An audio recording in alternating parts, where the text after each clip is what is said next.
Hey YouTube, how's it going? My name's Jonathan, and in this video I'm going over the top 5 reasons why you shouldn't get Apple's upcoming phone, the iPhone X.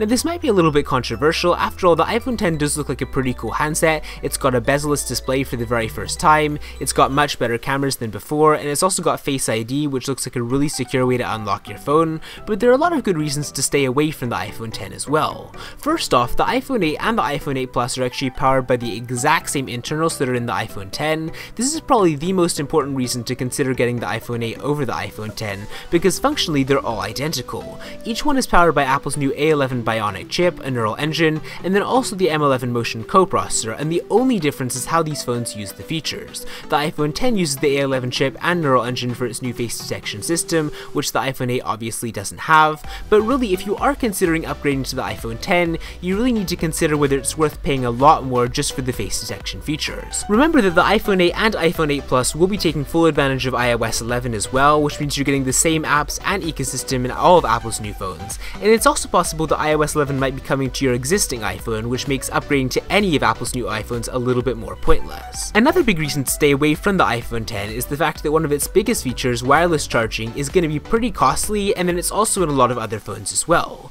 To take advantage of either the iPhone X's fast charging or wireless charging capabilities, you'll either have to buy a QI wireless charging pad from Apple, or need to buy $25 to $75 worth of equipment, say a Lightning to USB-C cable, and then also a USB-C power delivery compatible charger, if you do want to take advantage of this feature.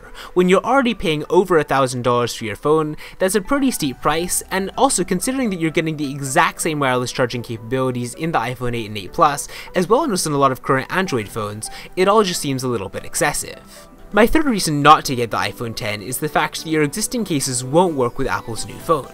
The iPhone 8 and iPhone 8 Plus are nearly identical to their predecessors in terms of dimensions. The new phones are just a little bit heavier and there are slight differences in their height, but all the differences are less than a millimeter each, which means your old cases will still fit. The iPhone X's dimensions, on the other hand, are completely different, so your old cases won't work with this phone, and that's another expense to consider on top of this phone's price. Now my fourth reason to not get the iPhone X is just that it's going to be incredibly hard to get your hands on this year. The word is that Apple hasn't even started production for their upcoming phone, which is a little concerning given that pre-orders do begin on October 27th.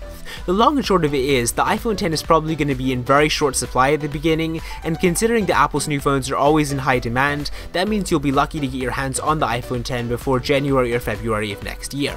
One of the advantages of all the focus being on the iPhone X though is that the iPhone 8 and iPhone 8 Plus are basically available in whatever Apple store you go to. You can pretty much go in and get an iPhone 8 today, and that is an immediate bonus considering that if you're wanting a new phone, you probably won't have to want to wait a couple more months to get it. But with that said, that brings me to my final reason to not get the iPhone X, which is just that it's incredibly expensive. The iPhone X is the first phone that Apple's ever made that costs more than $1,000, and honestly, if you're going to be spending like 4 digits on a phone, there are so many other options you could go with.